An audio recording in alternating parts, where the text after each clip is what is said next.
Bom Boa dia. noite, pessoal. Boa noite. Lá, vamos para uma aulinha aqui de resolução de questões, né? Nós concluímos aí o Estatuto da Criança e do Adolescente, certo? Eu vou mandar para vocês o material de direito penal, para a gente também já na próxima semana matar direito penal, certo? E aí vai ficar faltando alguns poucos tópicos para a gente ir aí batendo, né? Revisando alguns pontos, certo? A aula de hoje é uma revisão, é uma resolução de questões aí sobre dois assuntos, né, complementares à parte aí de direito constitucional, que é o poder judiciário e a parte de Estado de Defesa, Estado de Sítio, segurança pública, certo? Para a gente fazer uma revisão padrão aí acerca desses tópicos, certo? Vamos resolver, eu vou passando algumas dicas aqui por meio da resolução de questões, certo? Será uma aula mais rápida, será uma aula de dicas, passando aqui alguns pontos essenciais para que vocês possam aí fortalecer esses tópicos. Como é que está a resolução de questões aí? Resolvendo muitas questões? Como é que tá?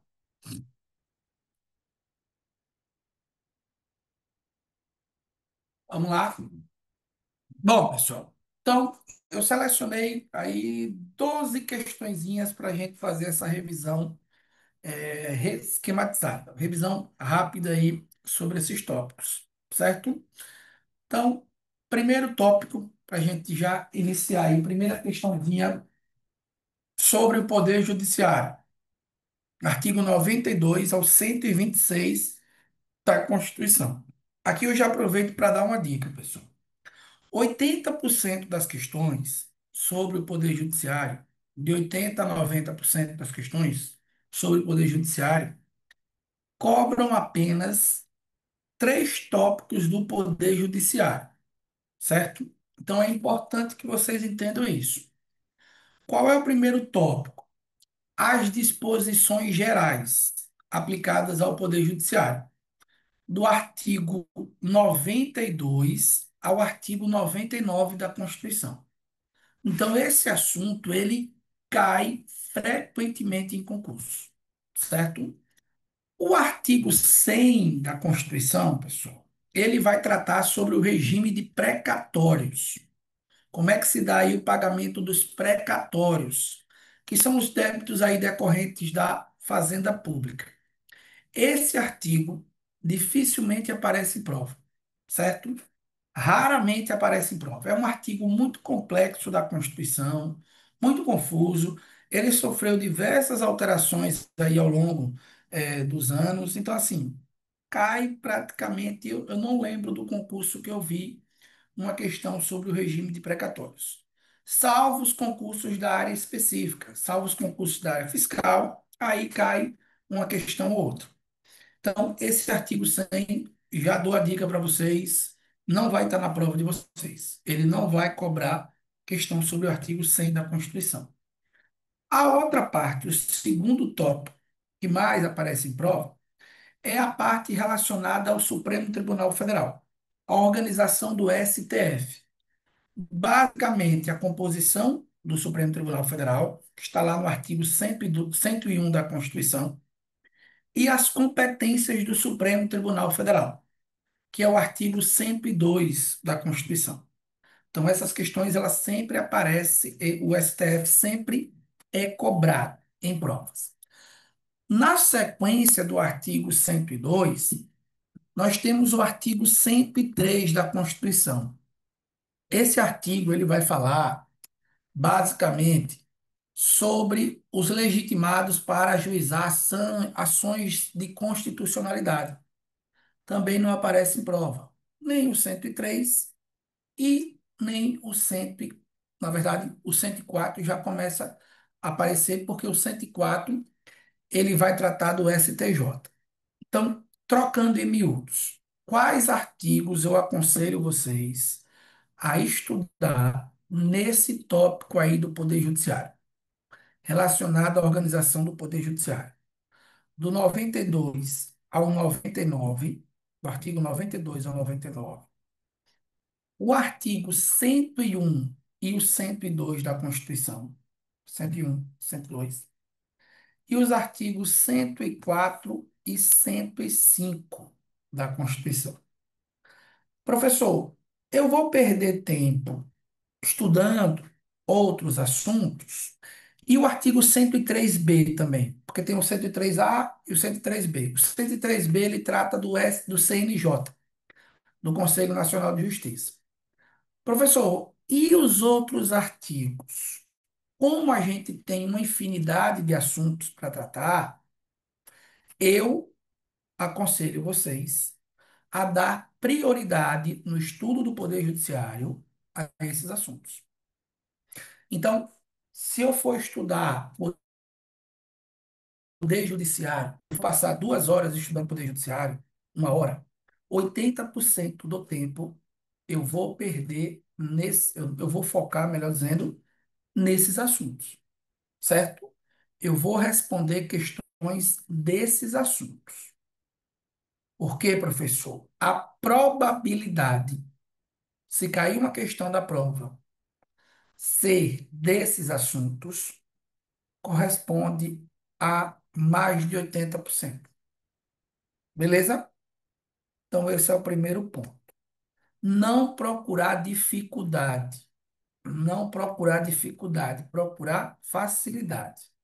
Quais são os artigos? 92 ao 99 da Constituição, certo? 101 e 102, 103b, 104 e 105. Ponto. Beleza? E é em cima deles que nós vamos fazer essa nossa revisão de hoje. Fechou, pessoal? Então, vamos lá, certo? Primeira questãozinha trata da composição do Poder Judiciário. Trata do organograma do Poder Judiciário. E aí ele fala, baseando-se na Constituição Federal, não é considerado órgão do Poder Judiciário. Professor, qual é o gabarito aqui? Não é considerado órgão do Poder Judiciário. O nosso gabarito é a letra B de bola. O Tribunal de Contas da União. Revisando. A organização do Poder Judiciário, pessoal, está lá no artigo 92. Quais são os órgãos que compõem a estrutura do Poder Judiciário? No topo da estrutura, o STF, o Supremo Tribunal Federal. Abaixo do STF, nós temos 4 tribunais superiores. 4. Vocês conseguem me dizer quais são eles? Quais são os tribunais superiores? Logo abaixo do STF. Nós temos o STJ, que é o Superior Tribunal de Justiça. O TST, que é o Tribunal Superior do Trabalho. O TSE, que é o Tribunal Superior Eleitoral, e o STM, que é o Superior Tribunal Militar. Esses são os 4 tribunais superiores. Informações sobre eles, pessoal. O Supremo tem uma sede, e esses tribunais têm uma sede? Tem. Onde é a sede do STF e dos tribunais superiores? Em Brasília, na capital federal. No entanto, a jurisdição desses tribunais se dá em todo o país. É assim que determina a Constituição. Fechou? Abaixo dos tribunais superiores, nós temos os tribunais de segundo grau de jurisdição. Quais são eles, professor? Nos estados, nós temos os tribunais de justiça. Cada estado e o Distrito Federal tem o seu TJ, Tribunal de Justiça. Nós temos 6 tribunais regionais federais, na verdade, 5 tribunais regionais federais, no segundo grau da Justiça Federal. São divididos em regiões: Tribunal Regional da Primeira, Tribunal Regional da Segunda, da Terceira, da Quarta e da Quinta. Certo? Sergipe se encontra na quinta região. Na Justiça do Trabalho, nós temos o TRT, ou os TRTs, Tribunais Regionais do Trabalho. Na Justiça Eleitoral, nós temos os TRS, Tribunais Regionais Eleitorais. Cada estado tem um TRE. Cada estado vai ter um TRE. Na Justiça Militar, não tem esse tribunal de segundo grau. Ponto. E na base, nós temos o juiz. Juiz, juízes, juízes do trabalho, juízes eleitorais e os militares. Aqui está a composição, o organograma do judiciário brasileiro. Onde é que eu encontro isso, professor? No artigo 92 da Constituição. Fechou? Falou em Tribunal de Contas da União, órgão vinculado ao Poder Legislativo. Falou em Ministério Público, é uma função essencial à justiça, mas não integra a estrutura do Poder Judiciário. Beleza? Fechou? Então, gabarito aqui da nossa questão é a letra B de bola. Questão de número 2, pessoal. O órgão que eu falei para vocês. CNJ. No âmbito do Poder Judiciário, o Conselho Nacional de Justiça tem como competência, tem como uma de suas competências. Quero ouvir vocês aí o gabarito. Qual é a alternativa correta? Gabarito correto. Letra, letra, C de casa, C de casa. Boa. Fiscalizar a administração financeira e orçamentária do Poder Judiciário. Vamos para cá comigo, pessoal.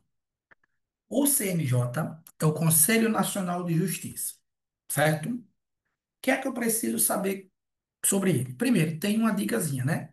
A sigla, né? Corno nunca julga. Ou corno, né? Tanto faz. Professor, traduza. O CNJ, pessoal, não é um órgão de função jurisdicional. Como assim? Todos os órgãos do Poder Judiciário, eles têm competência de julgamento. Eles vão julgar determinada matéria, percebe? Então, as causas trabalhistas, elas vão tramitar na Justiça do Trabalho. As causas que envolvem a União, suas entidades autárquicas, vão tramitar na Justiça Federal comum. O CNJ, ele é um órgão administrativo. Lembrar disso. O que é um órgão administrativo? Pessoal, o papel do CNJ é exercer o controle interno da atuação do Poder Judiciário. O CNJ, ele fiscaliza o cumprimento dos deveres funcionais dos membros e servidores do Poder Judiciário. Então, o CNJ, ele tem algumas atribuições. Ele funciona com controle interno, ele funciona como órgão administrativo de apoio ao Poder Judiciário, como órgão disciplinar. O CNJ ele pode aplicar sanções disciplinares. O que ele não pode é julgar demandas. Ele não pode julgar processos.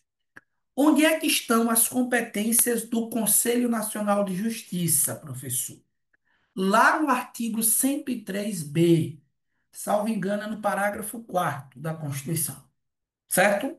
Está lá na Constituição. Compete ao CNJ, inciso 1, zelar pela independência, pela autonomia do Poder Judiciário, pelo cumprimento dos deveres funcionais. São as atribuições do CNJ. No entanto, o que mais aparece sobre o CNJ, pessoal, é a composição. Os membros do CNJ. Primeira pergunta: quantos membros o CNJ possui, pessoal? Se fosse uma questão de prova objetiva, quantos membros?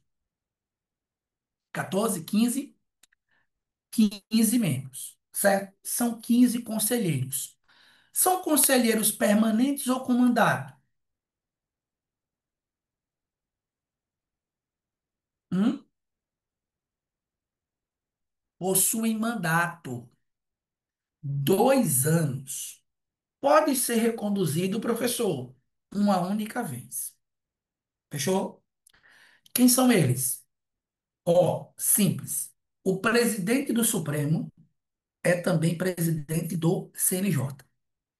Um ministro do STJ, acompanhando? E um ministro do TST. Então eu já tenho três. O Supremo Tribunal Federal indica 2 membros da Justiça Estadual, um juiz e e um desembargador. O STF indica dois da Justiça Estadual. O STJ indica dois da Justiça Federal.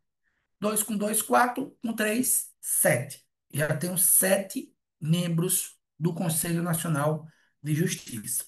Beleza? O Ministério Público ele indica dois. Quem é que indica, professor? O Procurador-Geral da República. Indica um membro do Ministério Público da União, outro do Ministério Público dos Estados. Então, eu tenho 7 com 2, 9. Não é isso? Tem mais, professor? Tem.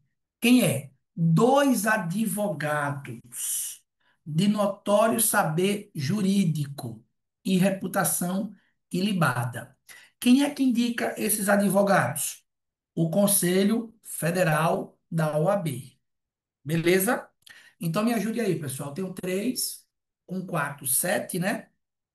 Com 2 membros do Ministério Público, 9.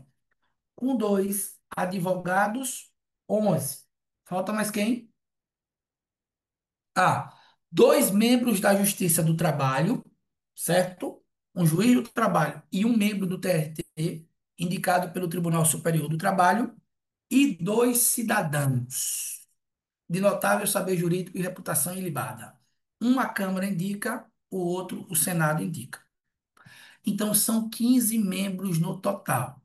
Tem membros do Judiciário e membros do Ministério Público.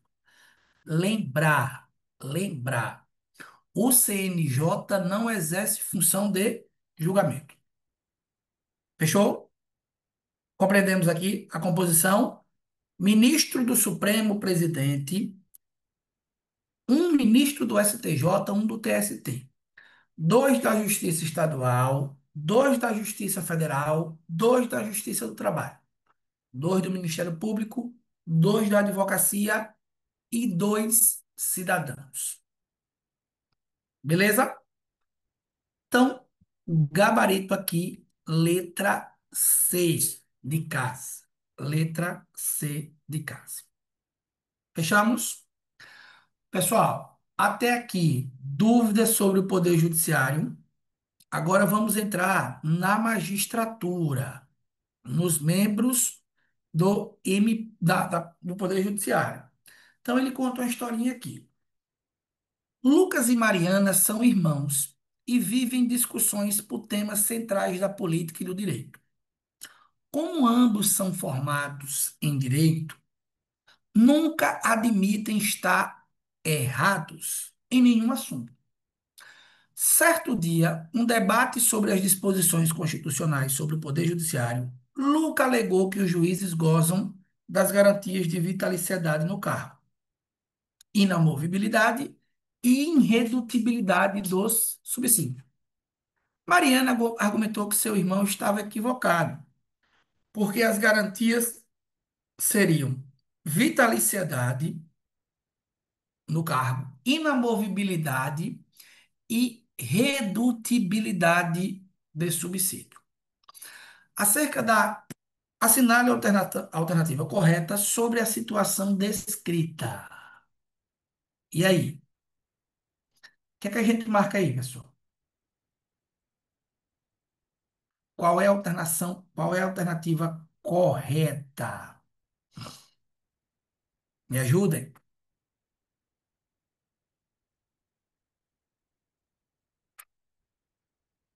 Hum,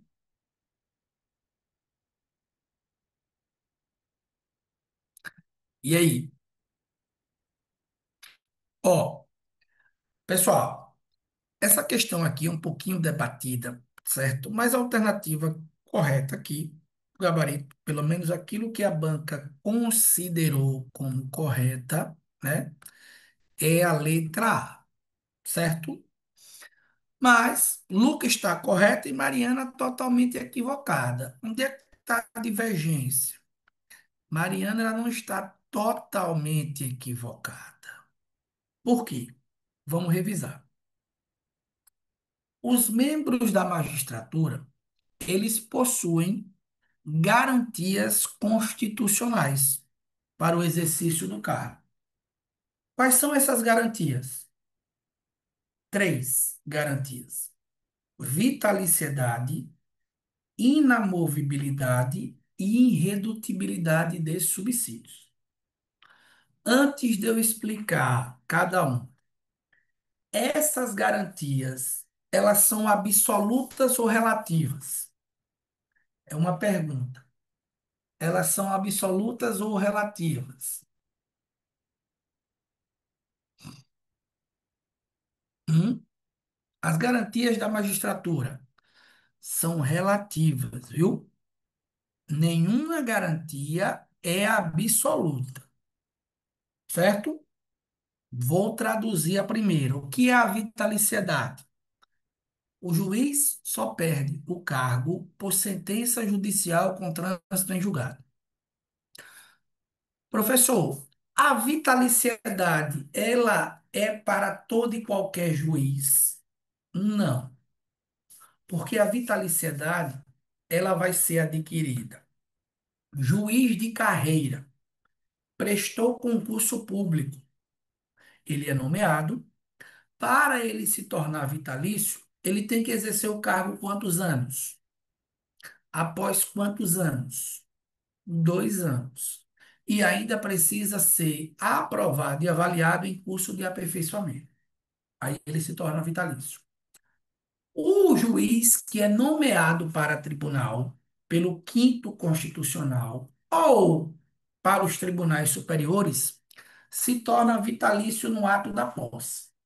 Bom, inamovibilidade é o quê, professor? O juiz não pode ser removido contra a vontade ou contra a sua vontade.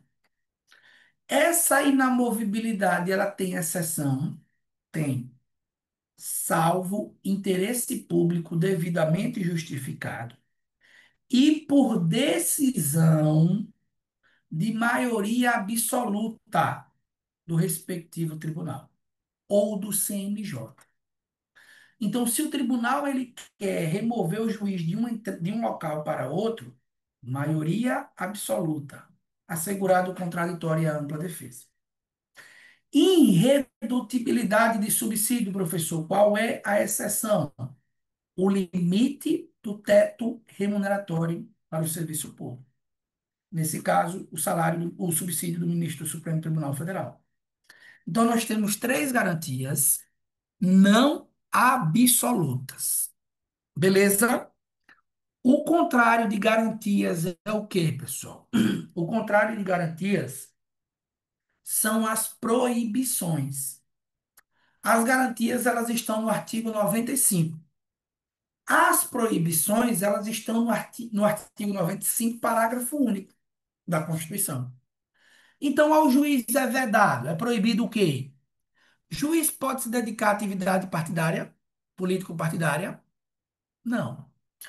Juiz pode receber a qualquer título ou pretexto verbas ou auxílio de pessoas físicas? Não.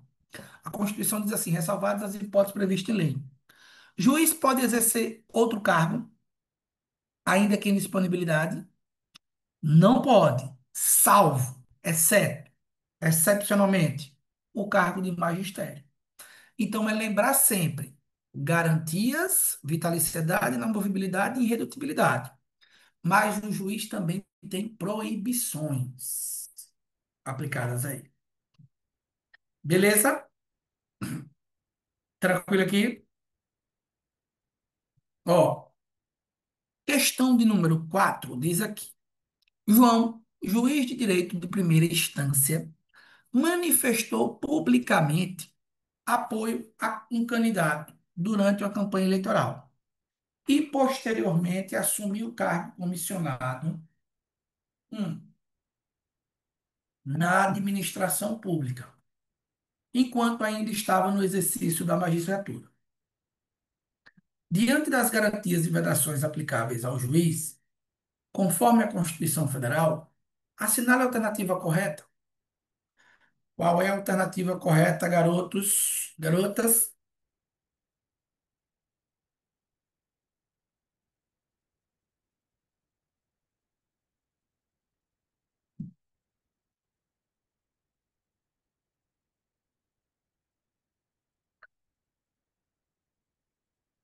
João violou a vedação constitucional imposta aos juízes por não poder exercer cargo ou função além da magistratura, salvo o cargo de magistério.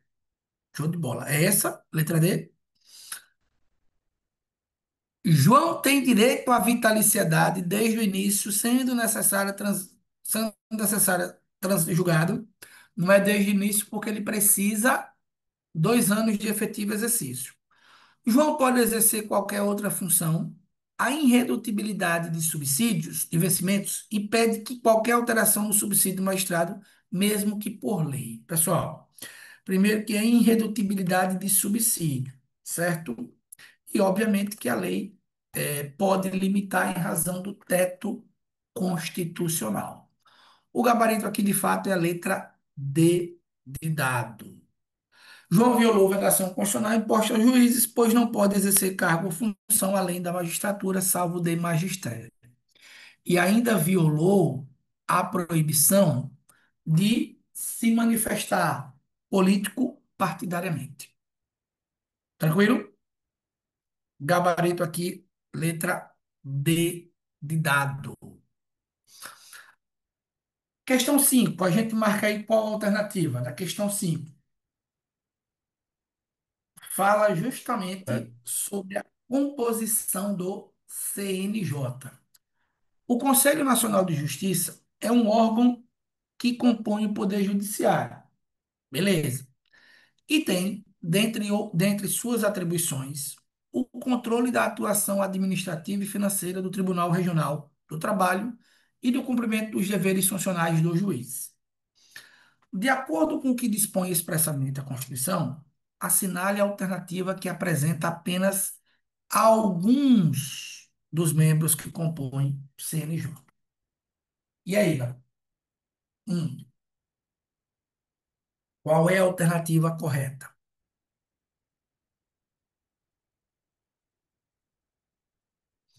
Gabarito correto. Letra D, o Procurador-Geral da República.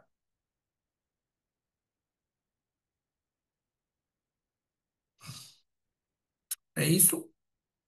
Três membros do Ministério Público Estadual. Falso, porque são dois.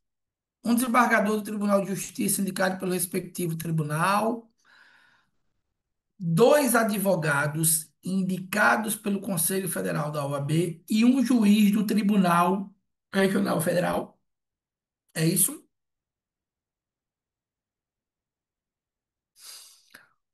Boa. Um juiz do Tribunal Regional Federal indicado pelo Superior Tribunal de Justiça e um juiz do Tribunal Regional do Trabalho indicado pelo Tribunal Superior do Trabalho. É a letra D. Cuidado com as indicações, viu? Cuidado quem indica quem. O STF indica os membros da Justiça Estadual, um juiz estadual e um desembargador do TJ. O STJ indica os membros da Justiça Federal, um juiz federal e um juiz do TRF. Não inverta aí as indicações. Fechamos? E, professor, essa questão foi letra D ou letra E? Letra E. Ah, certo. Marquei letra D, não, marquei letra E, porque o Procurador-Geral da República, pessoal, ele não integra o Conselho Nacional de Justiça. Ele atua perante o Conselho Nacional de Justiça, mas ele não é parte integrante. Ele não é membro integrante do CNJ. Fechado? Tranquilo aqui? Gabarito aqui, então, portanto, letra E de elefante.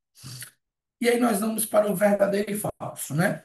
Para o verdadeiro e falso. Ó, o Conselho Nacional de Justiça compõe-se de 15 membros. Dentre eles, um juiz estadual indicado pelo Superior Tribunal de Justiça. Verdade. O ato de remoção ou disponibilidade do magistrado por interesse público fundar-se-á em decisão de maioria, fundar-se-á em decisão de voto de maioria absoluta do respectivo tribunal ou do Conselho Nacional de Justiça, assegurado a ampla defesa. Verdadeiro também.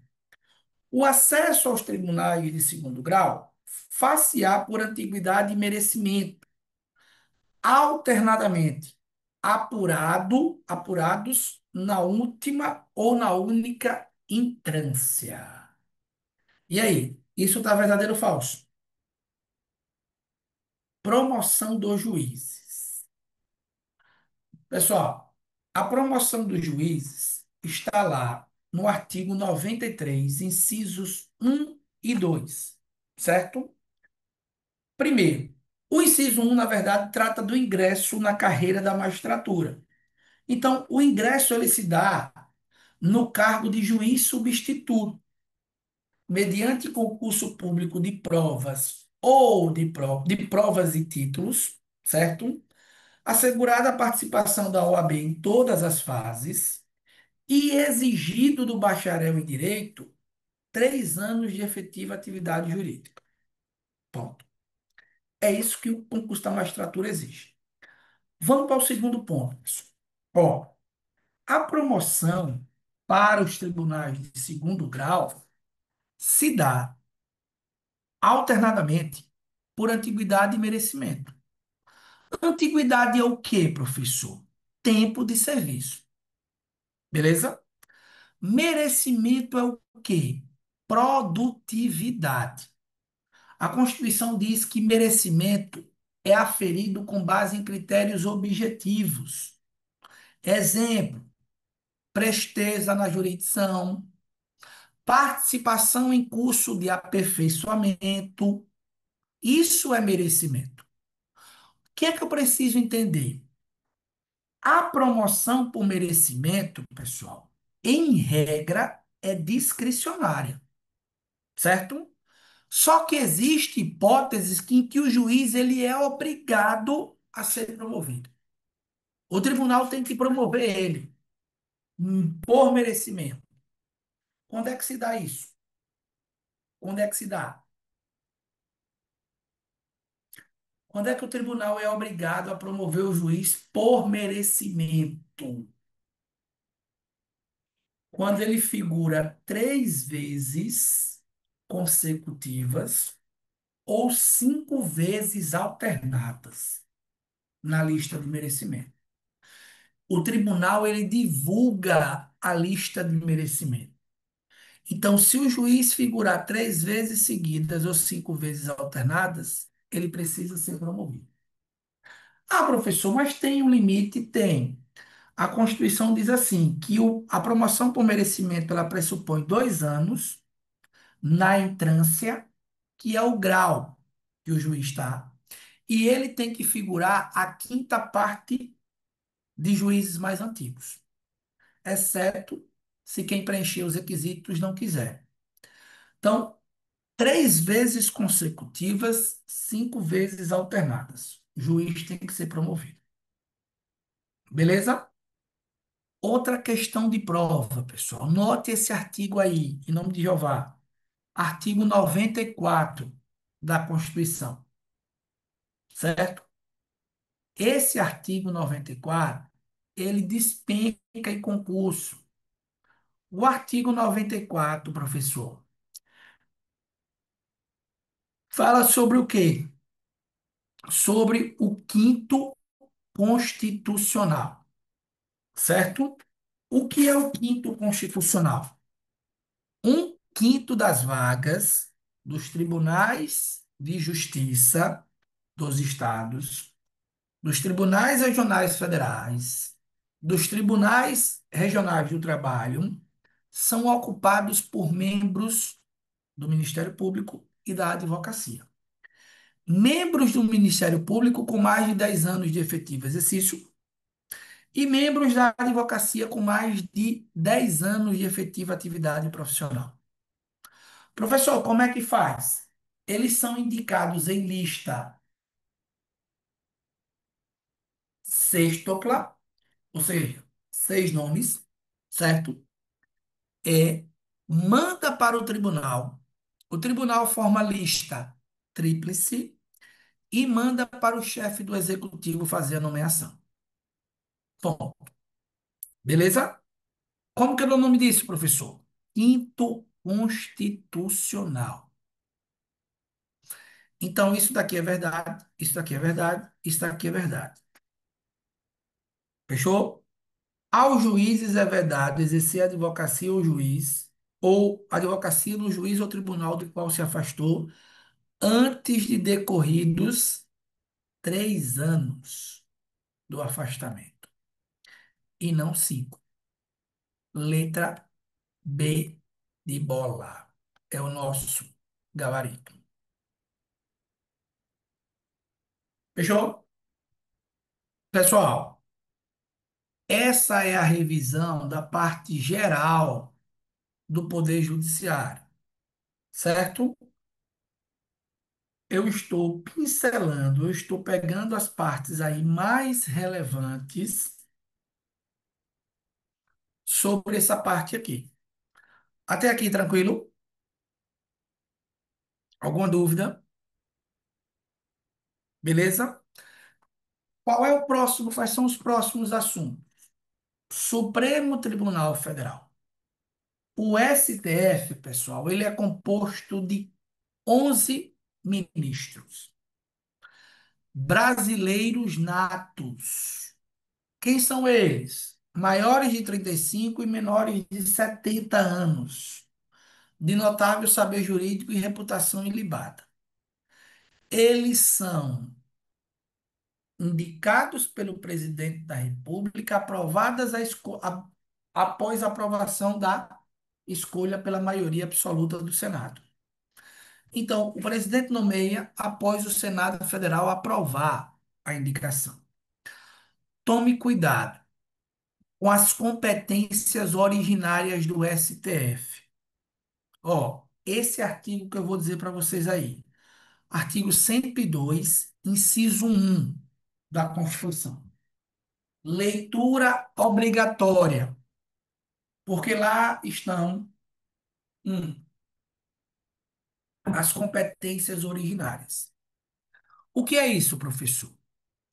O processo inicia e finaliza lá no próprio STF. Ele não tem um trâmite em outro tribunal. É o Supremo o competente para julgar. Ó, ele vai trocar as competências do STF pelas competências do STJ. Então ele diz assim, ó, sobre a competência do Superior Tribunal de Justiça, STJ, é correto afirmar que compete ao STJ processar e julgar originalmente. Pessoal, a gente marca qual o gabarito aí? Originalmente.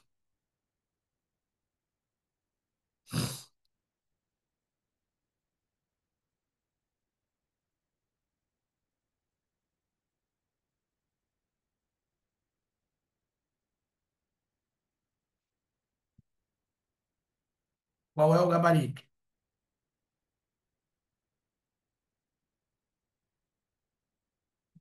Quero ouvir vocês.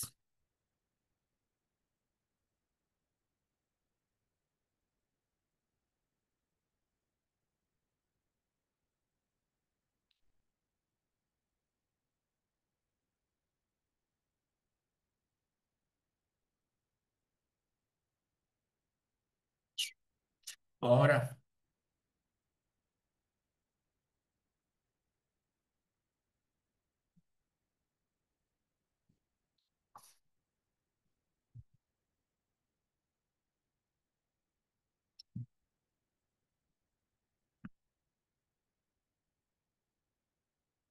B, B, os mandados de segurança, o habeas data, contra ato de ministro de Estado, comandante da Marinha e da Aeronáutica e do próprio tribunal. Ó, o gabarito é a letra B. Bom, vou dar algumas dicas. Pessoal, quando que o STF vai julgar os remédios constitucionais? Presta atenção. O Supremo Tribunal Federal, ele tem competência para processar e julgar algumas autoridades, né? Então, por exemplo, quem é que julga por crime comum o presidente da República? O STF. Quem é que julga o vice? O STF. Quem é que julga os membros do Congresso? O STF. Quem é que julga ministro de Estado? O STF. Quem é que julga comandante de forças? O STF. Então, quando o habeas corpus tiver como paciente ou autoridade coatora essas pessoas que eu falei, o julgamento é no STF. Paciente e autoridade coatora, essas pessoas que eu citei, STF julga, certo? Só que nós temos o habeas data e o mandado de segurança, que também são outros remédios. Veja, nenhum tribunal julga mandado de segurança de outro. Então, se o ato for praticado pelo STF, quem vai julgar o mandado de segurança é o próprio STF. Se o ato for praticado pelo STJ, quem vai julgar o mandado de segurança é o próprio STJ. Como é que eu vou lembrar? Se as autoridades estiverem no topo, presidente, vice, mesa do Congresso, da Câmara e mesa do Senado, quem julga é o STF. Se as autoridades estiverem abaixo, os ministros, os comandantes de forças, o mandado de segurança e o habeas data, contra eles, quem julga é o STJ. Não confunda, certo? Então, professor, quais são as competências que eu preciso tomar cuidado relacionada a distinguir STF de STJ? Julgamento de crime comum e o julgamento dos remédios constitucionais. Esse é o ponto. Essa competência aqui, ela é do STF. Essa competência aqui é do STF. Essa daqui é do STF. E essa daqui também é do STF. Fechou? Beleza? Poder Judiciário, pessoal. Alguma dúvida, algum ponto que a gente precisa esclarecer para deixar mais claro, pode aproveitar e perguntar. É a hora. Dúvidas? Beleza? Ó, simplifiquei para vocês. Não vou quebrar a cabeça estudando todos os pontos do judiciário. Vou estudar a parte geral, o STF e o STJ. Bom, tranquilo? Vamos para outro assunto. Estado de defesa e estado de sítio. Estado de defesa e estado de sítio. Ó, pessoal, nesse caso aqui, a gente vai revisar dos artigos 136 ao artigo 140 da Constituição. O 142 ele não vai cobrar nem o 143. Pode cair uma questão sobre o 144. Bem raro, mas pode aparecer na prova. Esses dois assuntos aqui, ó, Estado de Defesa e Estado de Sítio, bem tranquilo, certo? Primeira coisa que eu preciso entender: no estado de defesa e no estado de sítio, ambos são situações anormais, são situações de anormalidade. Primeira coisa que eu preciso diferenciar: a anormalidade do estado de defesa para o estado de sítio. Quando é que se dá a decretação do estado de defesa?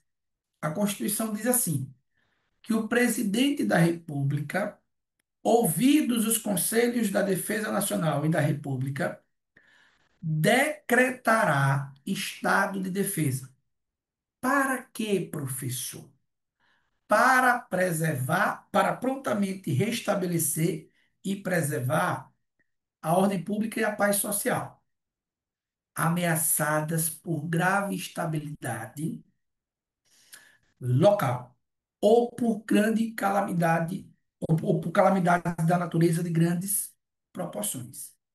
Então, em locais restritos e determinados, na verdade a Constituição fala, o presidente da República deflagra esse processo. Então, o estado de defesa, extraindo daí, primeiro, o presidente decreta, submete à aprovação do Congresso. Segundo, eu tenho uma normalidade em locais restritos e determinados. Não é em qualquer local, certo? Ô professor, esse estado de defesa, ele tem prazo? Tem prazo. A Constituição diz que ele não pode exceder a 30 dias. Prorrogo, prorrogo. Uma única vez e por igual período. Bom, Estado de defesa, o presidente decreta, submete à apreciação do Congresso. Beleza. O presidente decreta para quê? Para prontamente restabelecer e preservar a paz pública que está ameaçada em locais restritos e determinados. E ele ainda diz, por iminente instabilidade institucional ou calamidades de grandes proporções. Ponto. Qual é a consequência do estado de defesa, professor? Tem restrições a direitos. A Constituição, pessoal, ela traz dois grupos de direitos que podem ser restritos. Primeiro, há restrição ao exercício do direito de reunião, ainda que na associação.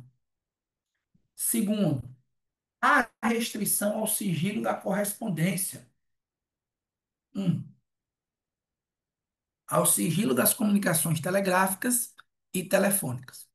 Esses são os direitos restringidos. Terceiro, há a ocupação temporária de bens e serviços pela União. Então, o estado de defesa serve para isso. Ah, professor, e no estado de sítio? Aí é diferente. A Constituição diz assim, que o presidente da República, ouvidos os conselhos da República de Defesa Nacional, solicita ao Congresso Nacional a decretação de estado de sítio. E quando que o presidente pode solicitar essa decretação?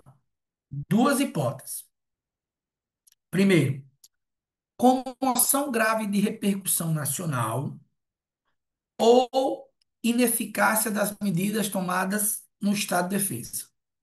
O estado de defesa não resolveu, é uma comoção nacional, estado de sítio. Segundo, declaração de guerra ou resposta à agressão armada estrangeira. Professor, o estado de sítio ele tem prazo? Cuidado. Se for na primeira hipótese, grave comoção de repercussão nacional ou ineficácia de medida do estado de defesa, o estado de sítio terá um prazo de 30 dias, podendo ser prorrogado. Não tem limite de prorrogação. A cada prorrogação, o presidente precisa pedir novamente autorização ao Congresso. Se for na segunda hipótese, declaração de guerra ou resposta à agressão armada estrangeira, o prazo é indeterminado, enquanto durar a hipótese. Beleza? Fechou? Quais são os direitos que podem ser restringidos no estado de sítio? Primeiro, os mesmos direitos do estado de defesa. O que pode restringir no estado de defesa também pode no estado de sítio. Mais alguns direitos, professor, mais. No estado de sítio tem a obrigação de permanência em localidade determinada. Segundo, no estado de sítio tem suspensão da reunião, não é apenas extinção. Terceiro, busca e apreensão domiciliar, intervenção de bens. Eu uso edifício para colocar presos que não eram destinados. Tem restrições relacionadas à inviolabilidade do sigilo da correspondência, das comunicações telegráficas, da liberdade de imprensa. Tudo isso está lá no artigo 139. Então, tem que diferenciar defesa de sítio. Primeira pegadinha é, no estado de defesa, o presidente decreta, ele não precisa de autorização. O Congresso tem que validar. No estado de sítio, não. Então, para cá, Professor, questão de número 8. a validação é de imediato, é? Não, o Congresso Nacional, ele, se estiver funcionando, ele tem o prazo de 10 dias. Se não estiver funcionando, ele é convocado, certo? E vai deliberar, Eduardo, para É, autorizar ou não, para validar ou não. Beleza? Não beleza. é de imediato, até porque o Congresso precisa deliberar sobre a decretação. Fechou? Beleza. Com base na Constituição, o estado de defesa poderá ser decretado pela competência do presidente da República, ouvidos quem? O Conselho da República e de Defesa Nacional. Gabarito da questão de número 8 é a letra C de casa. Beleza? Essa questãozinha aqui eu acabei não colocando o número. Oi? Alguém perguntou? Então, eu não coloquei aqui o número, mas vamos analisar.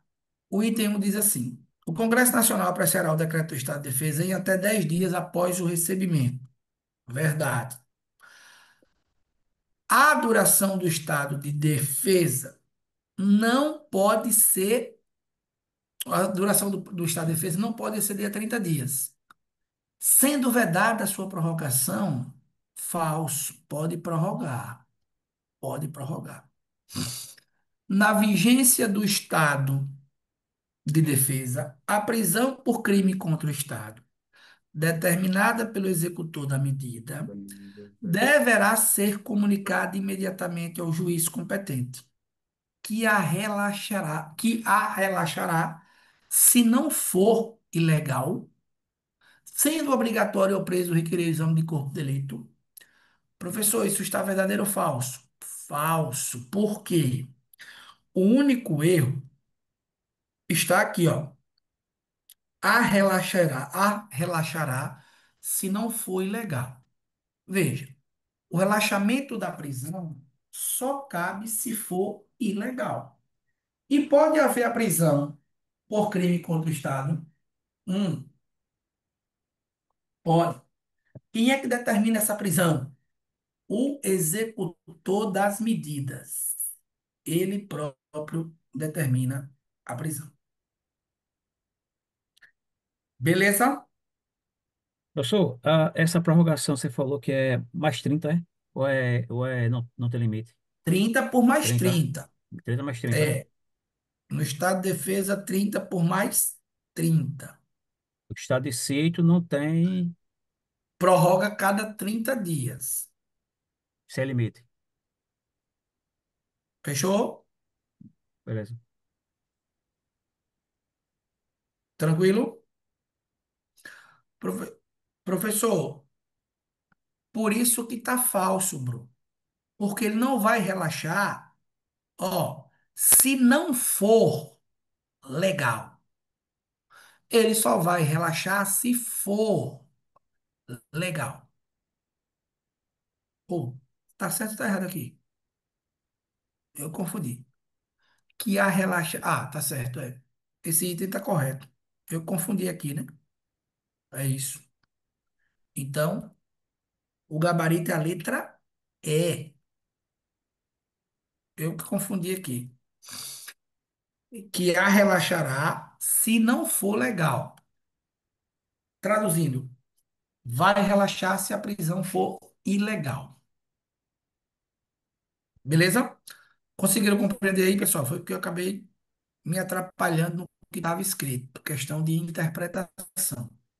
Essa parte final aí tá correta, é, professor? O preso é Oi? obrigatório a requerer o exame de corpo de delito? Sim, o preso É pode obrigatório? solicitar o exame de Mas corpo ele é dele, obrigado a Mas ele é requerer. obrigado a requerer? sendo obrigatório. Ainda tem um obrigatório, né? Sendo É. obrigatório. Não, tá falso mesmo. Questãozinha chata. A Constituição diz assim, sendo facultado ao preso a solicitação do exame de corpo de delito. Então, volta para ser falsa, mas não pelo erro daqui, né? Mas é pelo fato da obrigatoriedade. E obviamente que isso aí é uma faculdade do preso, né? Por isso que o gabarito volta a ser. Questão chata essa, né?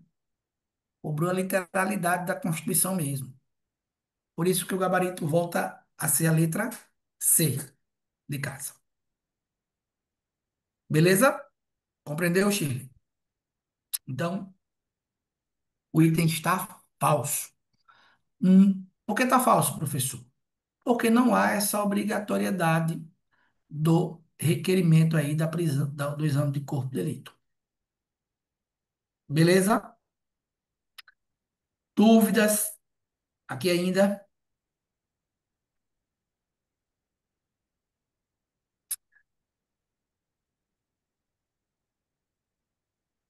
Questão de número 9. Em meio a uma escalada de violência em uma capital brasileira, o presidente da República cogita adotar medidas excepcionais para preservar a ordem e a paz sociais. E a paz social. Dois caminhos constitucionais são analisados: o estado de defesa e o estado de sítio. Considerando as diferenças entre esses, oi, entre os institutos, conforme o artigo Certo, sim. 136. Olha o áudio, pessoal. Alguém vai perguntar?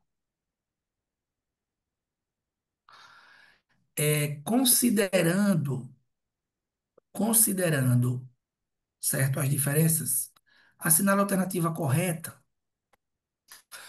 O estado de defesa pode ser decretado diretamente pelo presidente, mas exige prévia autorização do Congresso. Já discutimos isso, né? Falso. Falso. O estado de sítio prescinde de autorização legislativa e pode ser decretado unilateralmente.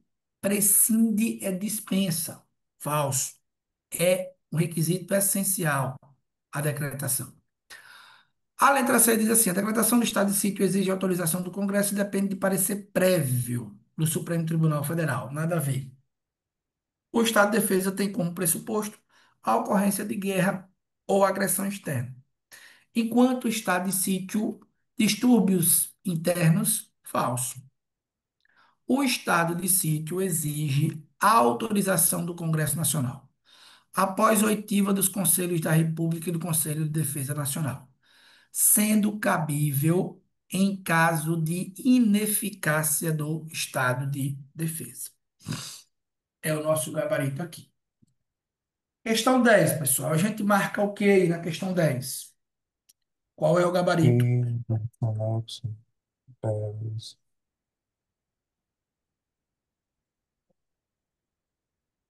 Ele quer a alternativa correta, né?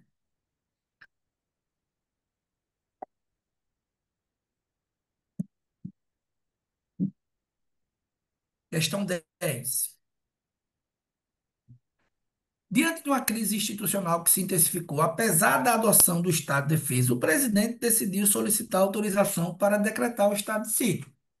Durante o recesso parlamentar, encaminhou o pedido ao Congresso. Com base na Constituição, assinale a alternativa correta quanto ao procedimento e aos efeitos. Letra A. O presidente do Senado deverá convocar o Congresso Nacional para deliberar sobre o pedido no prazo máximo de 5 dias.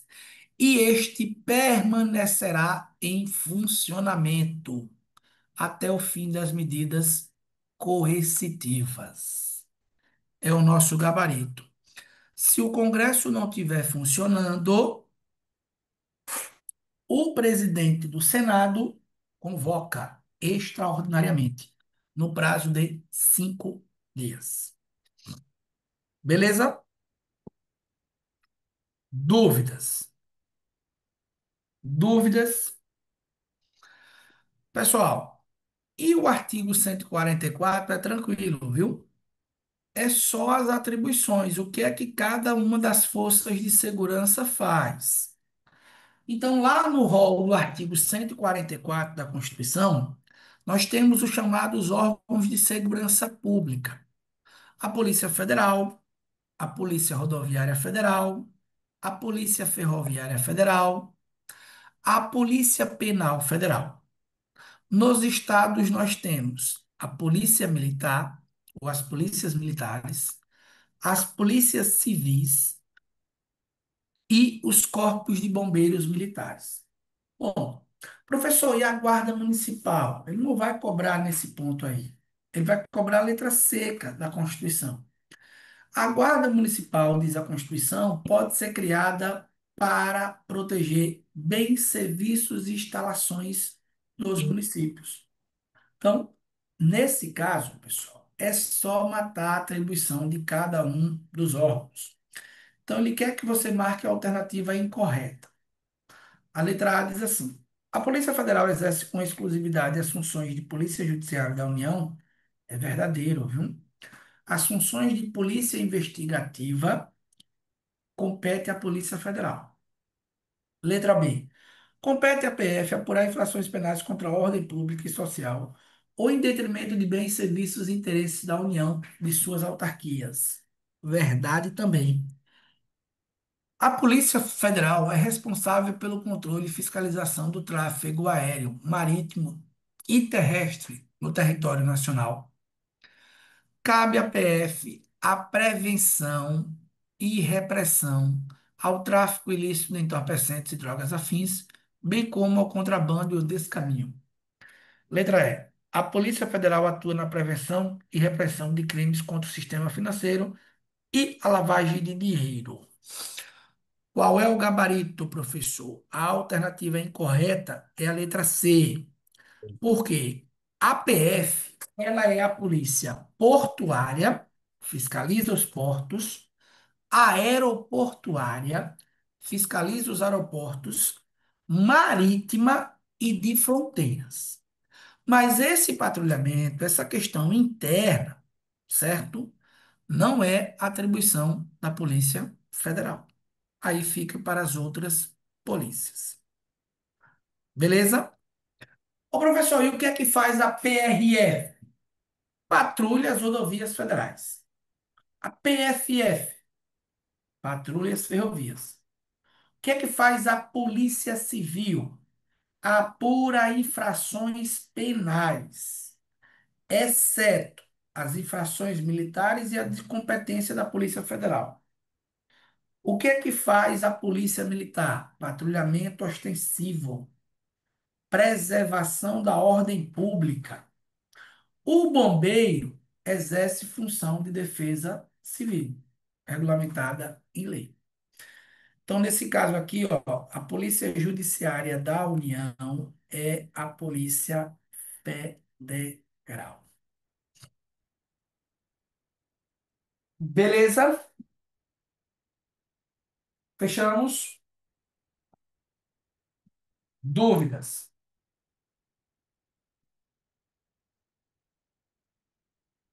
Dúvidas ou dívidas? Veja, pessoal, foi uma aula em formato de dicas, né? Jogando para vocês aí as dicas, certo?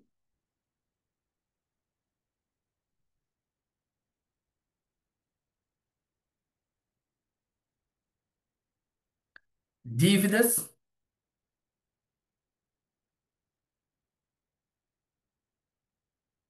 beleza? Só para frisar aqui, tanto o Estado de Defesa como o de sítio, ambos vão precisar da autorização do Congresso, né? Não, cuidado. Veja. Ó, o presidente decreta o estado de defesa e precisa da aprovação, porque a autorização ela é um ato prévio. O estado de defesa precisa da aprovação do Congresso. O estado de sítio precisa da autorização. Pronto, o do- senhor falou aí que é um ato prévio, o Estado de Defesa. Não, no estado de defesa, o presidente decreta, olha, defesa, ele decreta e submete à aprovação do Congresso.